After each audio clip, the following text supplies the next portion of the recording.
आज इकडे मीरा भाईंदरला मी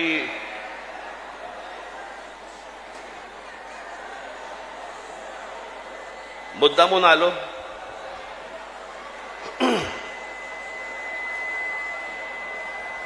त्या दिवशी तो जो घडलेला प्रसंग होता इथला, काय चाललंय काय रे इथे? काय चाललंय तुमचं?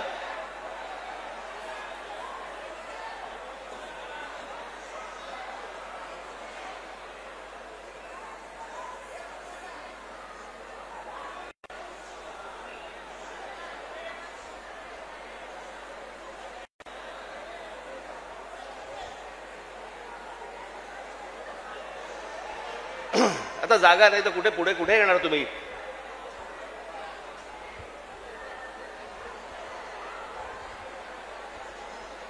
त्या दिवशी इथे जो काही प्रसंग घडला, त्या काय कोणते मिठाईवाल्याचा काहीतरी झाला तो भाग. आता कानावरती जर मराठी समजत नसेल तर कानाखाली बसणारच मराठी.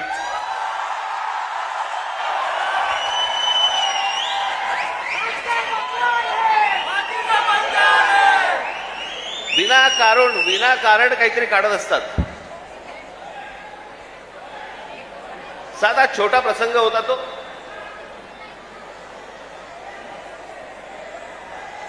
मोर्चासाठी म्हणून तिकडे जे कोणी माझे मराठी सैनिक होते पाणी प्यायला गेले तर तो माणसाने विचारलं कशासाठी मोर्चा काढताय? त्यांनी सांगितलं हिंदी सक्तीचं केलं म्हणून. म्हणे इथे तर म्हणे हिंदीतच बोलतात म्हणे. हे सगळं हिंदीमध्ये चालू होतं. त्याच्यामध्ये त्या माणसाच्या अरेरावीमुळे त्याच्या जी काय कानफडीत बसायची ती बसली.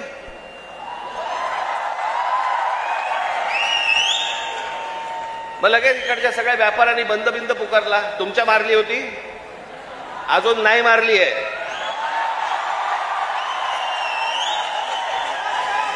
विषय समजून न घेता, काय झालंय माहिती नसताना कुठच्या तरी राजकीय पक्षाच्या दबावाखाली येऊन जर तुम्ही हे असले बंद करणार असाल, तुम्हाला काय वाटलं मराठी व्यापारी नाहीयेत?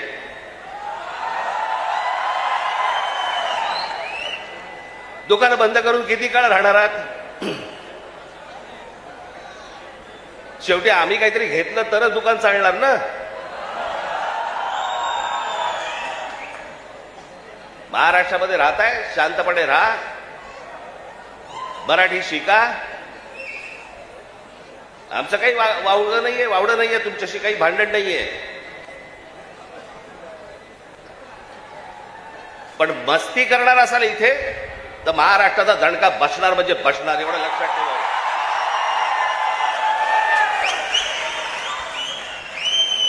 तर काय विषय होता?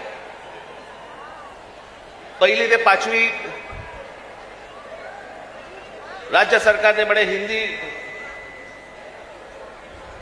कंपल्सरी, म्हणे हिंदी भाषा शिकलीच पाहिजे. त्याच्यावरनं खरं तर हे सगळं सुरू झालं.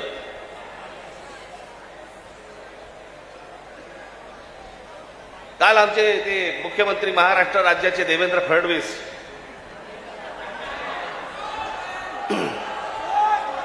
त्यांनी काल सांगितलं म्हणे तिसरी हिंदी भाषा आम्ही सक्तीची करणार म्हणजे करणार. आता राज्य सरकारला जर आत्महत्याच करायची असेल तर त्यांनी ते बेशक करावी.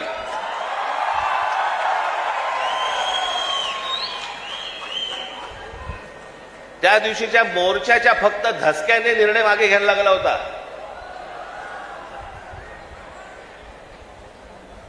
फडणवीसजी तुम्ही सांगताय ना की तिसरी भाषा आम्ही सक्तीची आणणार म्हणजे आणणार. मी आत्ता आपल्याला सांगतो, महाराष्ट्रात 1ली ते 5वी हिंदी आणायचा आपण प्रयत्न तर फक्त करून बघा.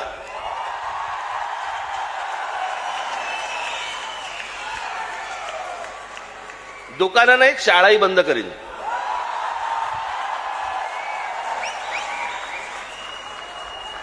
महाराष्ट्र राज्याचा मुख्यमंत्री हिंदीसाठी भांडतोय, मराठीसाठी, मराठी सक्तीची. इतर ज्या बाकीच्या शाळा आहेत याच्यामध्ये तुम्ही आज मराठी आणली पाहिजे, सक्तीची केली पाहिजेत.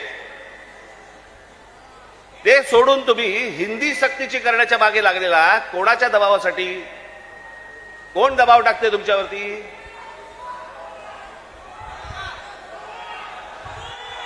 हे केंद्रामधनं हे केंद्राचं पूर्वीपासूनच आहे, काँग्रेस असल्यापासूनच आहे हे सगळं.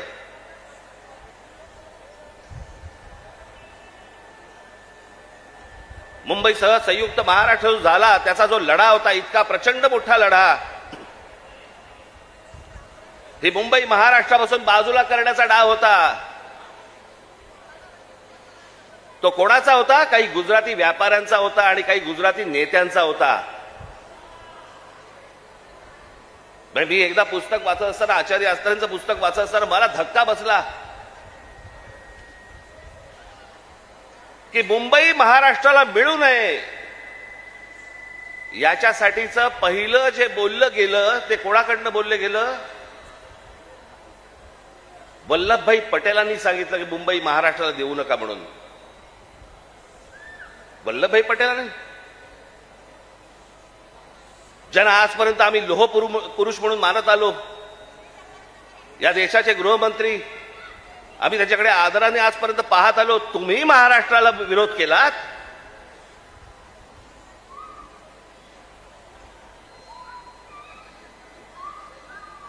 ज्या ज्या वेळेला महाराष्ट्रामध्ये आंदोलन झाली आहेत त्या वेळेला हे मोरारजी देसाई गोळीबार करून लोकांनी ठार मारले होते, मराठी माणसाला ठार मारले होते इथे महाराष्ट्रात. गेले अनेक वर्षांचा ह्यांचा मुंबईवरचा डोळा आहे, अनेक वर्षांचा. हे सहज नाही होते सगळ्या गोष्टी. मी त्या दिवशीच्या माझ्या भाषणामध्ये मी म्हटलं ना, हे चाचपडून बघतायत, तुम्हाला चाचपडून तपासून बघतायत की हिंदी भाषा आणली, बघू महाराष्ट्र विरोध करतोय का, बघू मराठी माणूस पेटतोय का, बघू मराठी माणूस जिवंत आहे का. आणि तो जर शांत दिसला तर हिंदी ही भाषा आणणं ही त्यांची पहिली पायरी असेल. आणि हळूहळू हळूहळू हळूहळू या सगळ्या गोष्टी करून मुंबई ताब्यामध्ये घ्यायची आणि ती गुजरातला मिळवायची, हे ह्यांचं स्वप्न आहे.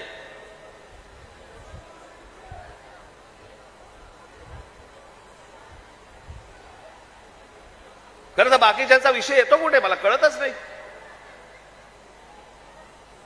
विषय भाषेचा आहे. एक जगातलं सत्य मी प्रत्येक वेळेला सांगत आलो, जगातलं सत्य, तुमची भाषा मेली आणि पायाखालची जमीन गेली की तुम्ही कोणीही नसता जगामध्ये, तुम्हाला काही अर्थ नाही. तुम्हाला कोणीही विचारणार नाही. तुमची भाषा टिकवणं महत्वाचं आहे, तुमची जमीन राखणं महत्वाचं आहे. पण हे फक्त मुंबई महाराष्ट्रात खास करून मुंबईत काही गोष्ट झाली की ती देशभर चालू ठेवतात हे हिंदी चॅनलवाले.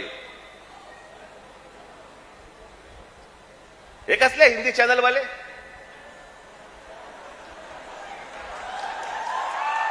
हे खरं तर या सत्ताधाऱ्यांच्या चपलेखालची ढेकणं ती.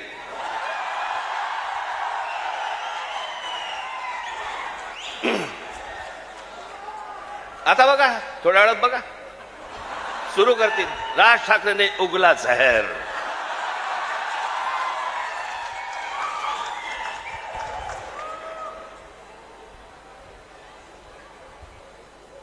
फक्त मुंबईत काही झालं, महाराष्ट्रात काही झालं तर हे सगळे हिंदी चॅनलवाले जाणून बुजून कोणाच्या तरी सांगण्यावरून, कधीतरी स्वतःच्या मनातून, स्वतःच्या रागातून हे पेटून उठतात.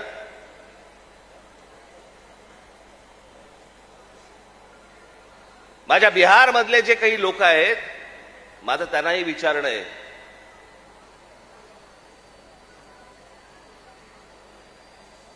की इथे मी आता आणलंय, इथे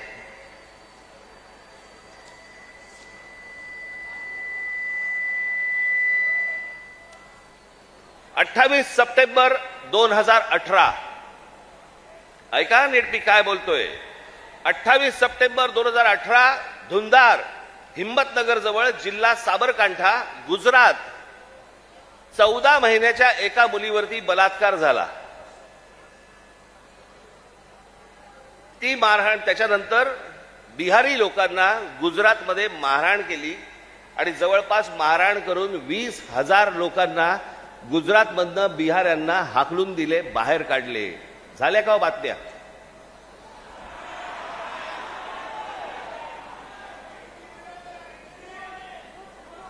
कुठेही बातम्या तुम्हाला दिसणार नाहीत.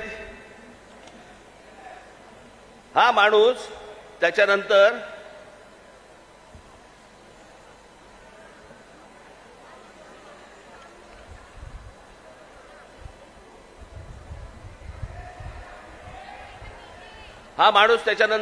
याने भारतीय जनता पक्षामध्ये प्रवेश केला, त्याला तिकीट दिलं गेलं आणि तो आमदार देखील झाला. म्हणजे यांच्या राज्यामध्ये हे वाटेल ते करणार, बाहेरच्या राज्यांमधली लोक आतमध्ये घेणार नाहीत, त्यांना मारणार, हाकलून देणार. 10-20 आत्ता परत झालं, आत्ता परत गुजरातमध्ये झालं आणि बिहारी लोकांना गुजरातच्या बाहेर काढलं. झाल्या बातम्या? नाही झाल्या.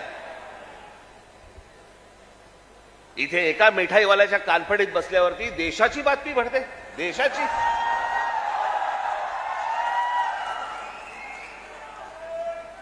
देशामध्ये चित्र असं रंगवलं जातं की बघा मुंबईमध्ये, महाराष्ट्रामध्ये अमराठी लोकांना कसे मारतायत.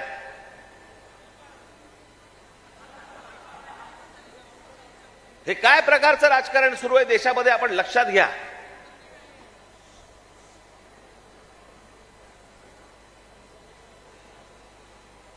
कसली कोणती हिंदी घेऊन बसलो आपण, ज्याला साधा 200 वर्षाचा इतिहास आहे. 200 वर्ष. मराठी भाषेला 2,500 ते 3,000 वर्षांचा इतिहास आहे.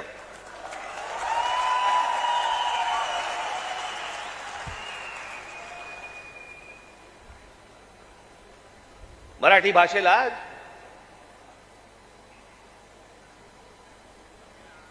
अभिजात भाषेचा दर्जा मिळाला.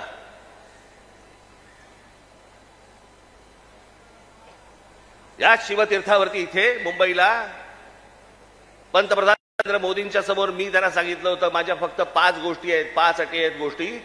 त्यातली एक पहिली, मराठीला अभिजात भाषेचा दर्जा तुम्ही द्या. पंतप्रधान झाल्या दर्जा दिलाय, वर्ष झालं, 1 रुपया नाही आलाय. हिंदी भाषेला म्हणजे गंमत बघा, एखाद्या भाषेला जर समजा अभिजात भाषेचा दर्जा द्यायचा असेल तर त्याला कमीत कमी 1400 वर्ष जुनी ती भाषा पाहिजे. बरोबर? ही अट आहे कमीत कमी. म्हणजे हिंदीला अभिजात भाषेचा दर्जा मिळायला अजून 1200 वर्ष आहेत. 1200 वर्ष आहेत. आणि ती भाषा तुम्ही आमच्या लहान मुलांवरती आणि आमच्यावरती लादणार. हिंदी या भाषेमुळे हिंदी चित्रपट सृष्टीतल्या नटनट्यांचं भलं झालं, ह्याच्या पलीकडे कोणाचं भलं झालं जरा सांगा मला. साधी गोष्ट आपण पकडूया की उत्तर प्रदेश, बिहार, मध्य प्रदेश, राजस्थान इथे हिंदी बोलली जाते. मग हे लोक उठतात आणि महाराष्ट्रामध्ये नोकरीसाठी काय येतात? जर हिंदी भाषेमुळे जर तुमचंच भलं झालं नसेल आणि तुमचीच राज्य मोठी झाली नसतील आणि तुम्हाला जर दुसऱ्या प्रदेशामध्ये जाऊन जर समजा तिकडे येऊन नोकऱ्या कराव्या लागत असतील, नोकऱ्या मागाव्या लागत असतील, गुजरात सारख्या राज्यामध्ये जाऊन तिकडे जर समजा तुम्हाला मार खावा लागत असेल, हिंदीने काय बसलोय आपण. आणि त्या भाषेसाठी म्हणून महाराष्ट्राचा मुख्यमंत्री पेटलाय. मला कारणच नाही कळलं.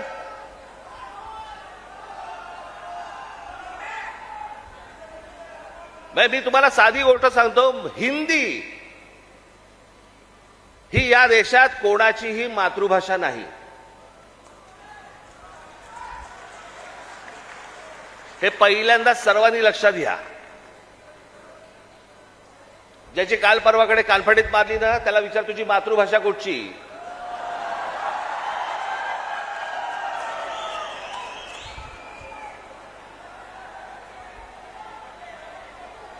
अहो, हिंदी ही इकडच्या तिकडच्या सगळ्या कडबोळ्यातनं तयार झालेली 100-200 वर्षापूर्वीची भाषा. बाकीच्या सगळ्या तर केवढ्या जुन्या भाषा आहेत. उत्तर प्रदेश, बिहारला तर समजलं पाहिजे, राजस्थानला तर समजलं पाहिजे. मी आता एक आणलं इथे उदाहरणार्थ बघा. हिंदी या भाषेमुळे हिंदीने किती भाषा मारल्या, तर जवळपास 250च्या आसपास भाषा मारून टाकल्या. त्याच्यामध्ये कांगरी, गडवाली, कुमाऊनी, अवधी, हरियाणवी, ब्रज, भोजपुरी, मगधी, बाघेली, छत्तीसगडी, बुंदेली, माळवी, भिल्ली, नागरी, बागरी, मारवाडी अशा अनेक भाषा आहेत.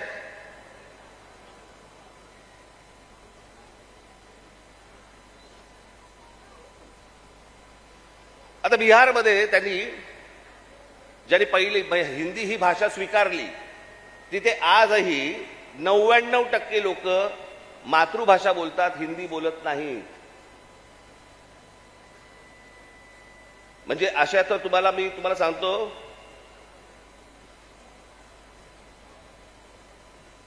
हनुमान चालीसा आहे ना, हनुमान चालीसा, ज्याला तुम्ही हिंदी म्हणता, ते अवधी आहे, हिंदी नाही.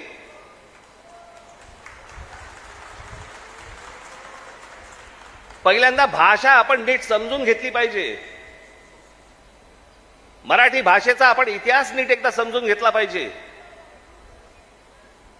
पण ह्यांना भाषेवरती यांचं प्रेम नाहीये. माझं तर सगळ्या भाषांवरती प्रेम आहे. माझा तर दावा कदाचित चुकीचा नसावा, परंतु महाराष्ट्रामधले जेवढे काही नेते आहेत त्या सगळ्यांपेक्षा हिंदी माझं बरं आहे. आणि याचं कारण माझे वडील. माझ्या वडिलांना व्याकरणासकट उत्तम मराठी तर येतच होतं, उत्तम इंग्रजी येत होतं, उत्तम हिंदी येत होतं, आणि माझ्या वडिलांना व्याकरणासकट उत्तम उर्दू येत होतं. भाषा कोणतीही वाईट नसते, कधीच वाईट नसते. जगातली कुठचीही भाषा वाईट नसते. हिंदी ही काही वाईट भाषा नव्हे.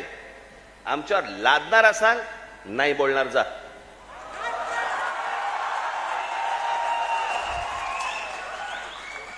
आणि लहान मुलांवरती तर नाहीच नाही. काही विषयच येत नाही या गोष्टींचा. त्यांचं राजकारण काय चालू आहे ते पहिलं बघा तुम्ही. या सगळ्या गोष्टी मी तुम्हाला आत्ताच सांगतोय. मी माझ्या पत्रामध्ये पण दिलं होतं, आम्ही हिंदू आहोत, हिंदी नव्हे.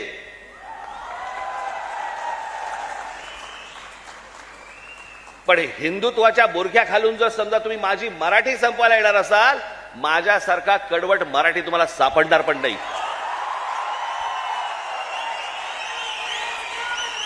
हिम्मत असेल तर हात लावून दाखवा तुम्ही. आणि हे सगळं षडयंत्र तुम्ही नीट समजून घेतलं पाहिजे. षडयंत्र. मुंबईला जर हात लावायचा असेल तर या ठिकाणचे सगळ्या मीरा भाईंदर पासून तिथे पालघर पर्यंतच्या सगळ्या जेवढ्या मतदारसंघ आहेत, हे मतदारसंघ ह्यांना अमराठी लोकांचे करायचे.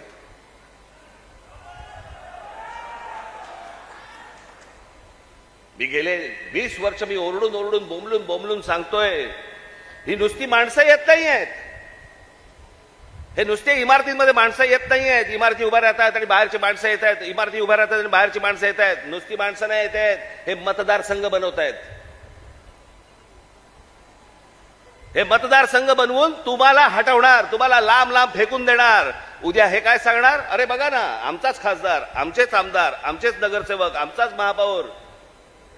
असं करून हे मुंबईपर्यंत पोहोचणार.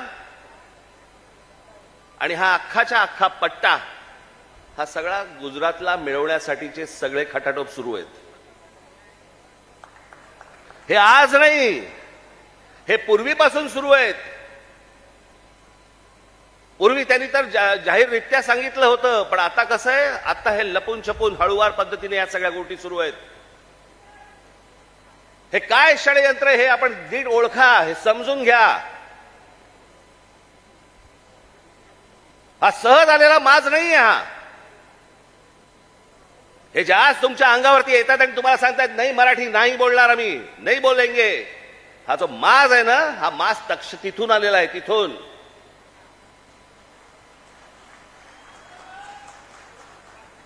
मी आज तुमच्याकडे काही लंबचौडं भाषण करण्यासाठी नाही आलो. मी खरं तर आज शाखेच्या उद्घाटनाला आलो होतो. मला अविनाशने मला सांगितलं की साहेब तिकडे येणारच आहात तर एक छोटी सभा आपण घेऊन टाकू. पण मला तुम्हाला जे सांगायचंय ते हे सांगायचंय की तुम्ही सतर्क असले पाहिजेत.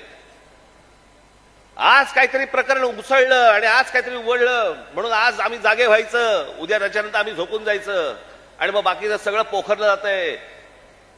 भुसभुशीत जमीन असते ना, घुशी तिकडे होतात, खडकामध्ये घुशी नाही होत. तुम्ही खडकासारखे टणक असले पाहिजेत. महाराष्ट्राची तुम्ही भक्कमपणे बाजू उभी केली पाहिजेत. महाराष्ट्र काय हा तुम्ही समजून घेतला पाहिजेत. मी जे सतत तुम्हाला जे सांगत असतो ना, 1400 वर्ष राज्य केलेला हा महाराष्ट्र या प्रांतावरती.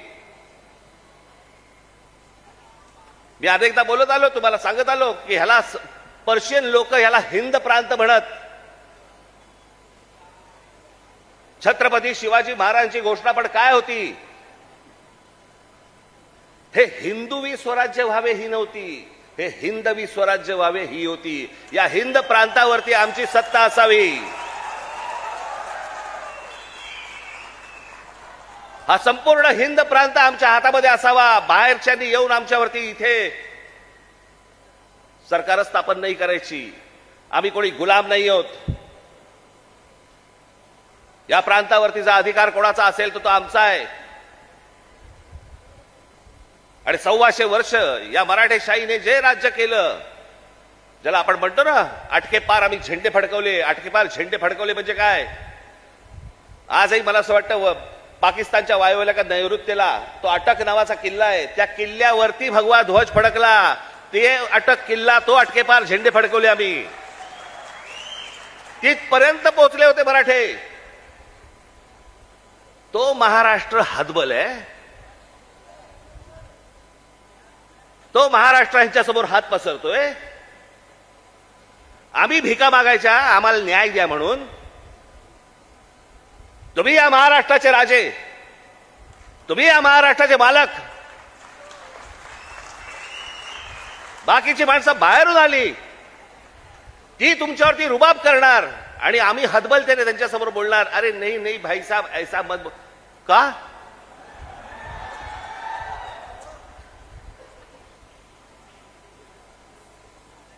स्वतःहून काही करायची आपल्याला गरज नाहीये. पण जर अशा प्रकारे माज घेऊन जर समजा कोणी अंगावरती आला, ठेचायचा म्हणजे ठेचायचाच.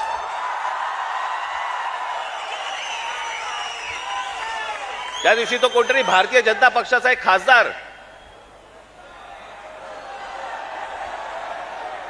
कोणतरी दुबे नावाचा, कसा काय बोलला, मराठी लोगों को हम यहां पे पटक पटक के मारेंगे. झाली का हो केस त्याच्यावरती? हिंदी चॅनल वाल्यांनी दाखवलं का? पुढे चालवलं का? काही नाही. बघा कसं असतात, कसे असतात ते बघा. तू आम्हाला पटक पटक के मारणार दुबे? दुबेलाच मी सांगतो, दुबे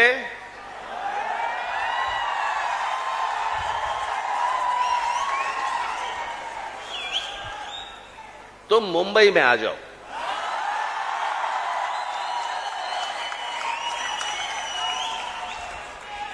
मुंबई के समुंदर में डुबे डुबे कर मारेंगे.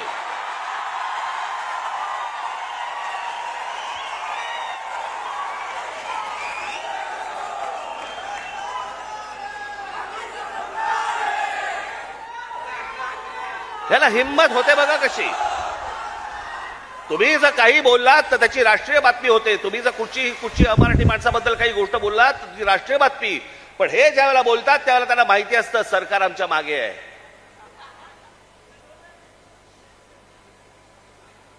कारण सरकारच जर समजा या गोष्टी इथे लादत असेल तर या लोकांची हिंमत तर वाढणारच आहे. एक गोष्ट त्या दिवशी मी सांगितली, पुन्हा एकदा सांगतो, तुमची सत्ता असेल ती लोकसभेमध्ये आणि विधान भवनामध्ये, आमची सत्ता रस्त्यावरती आहे. रस्त्यावरती काय नाही. 56 इंचाची तुम्ही पण छाती बाहेर काढून फिरा. हा महाराष्ट्र आहे, तुमच्या बापाचा महाराष्ट्र आहे. बराच कोणी जर महाराष्ट्रामध्ये वेडवाकडं वागायचा प्रयत्न केला, माझा महाराष्ट्र सैनिक त्याचा गाल आणि त्याचा हात या सगळ्या गोष्टींची युती झाल्याशिवाय राहणार नाही.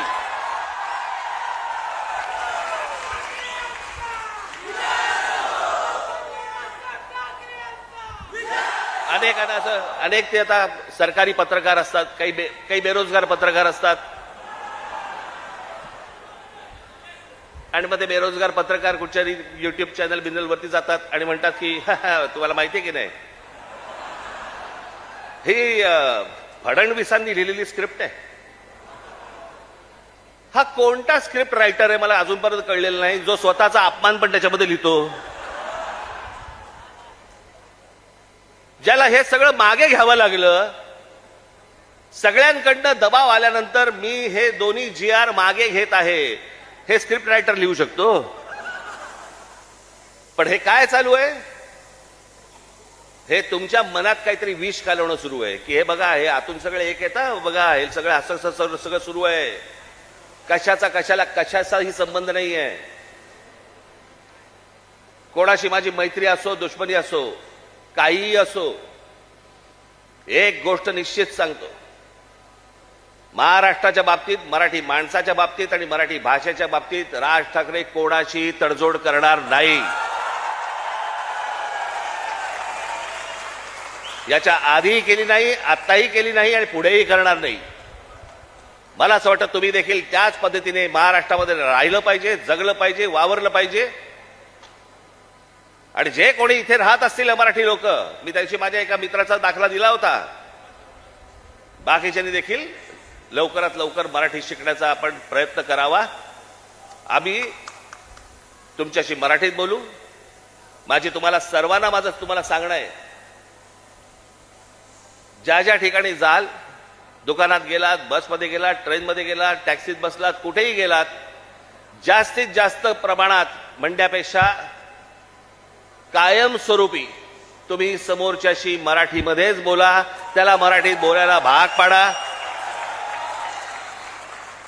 आता माझ्याकडे कर्नाटकातला व्हिडिओ आलाय. कर्नाटकामधले तो माणूस तिकडे त्या रिक्षावाल्यांना हाकलून देतोय. बातम्या नाही होणार, कारण त्यांचे सत्ताधारी, त्यांची सरकारं त्यांच्या जनतेच्या, त्यांच्या लोकांच्या खंबीरपणे पाठीशी उभे असतात. वरती कोणी येऊ अगर न येऊ, हे महाराष्ट्रच फक्त भोगत आला आणि महाराष्ट्रच फक्त भोगतोय. त्यांना काय वागायचे त्यांचं त्यांनी वागावं. पण मला तुम्हाला फक्त एवढंच सांगायचंय की तुम्ही खंबीर राहा, तुम्ही कडवट राहा. जर तुम्ही घट्ट असाल, तुम्ही जे खडकासारखे टणक असाल, कोणी आतमध्ये शिरायचा प्रयत्न करणार नाही. आजूबाजूला कोण येतंय, कोण राहतंय, कोण काय करतंय, याच्यावरती सतर्कतेने तुमचं लक्ष असलं पाहिजे. एवढीच फक्त आज विनंती करण्यासाठी म्हणून मी आज आपल्यासमोर इथे आलो. आपण सगळेजण इतक्या मोठ्या संख्येने आलात, आपल्याला सर्वांना धन्यवाद देतो. आणि फक्त एवढंच जाताना सांगेन, सतर्क राहा.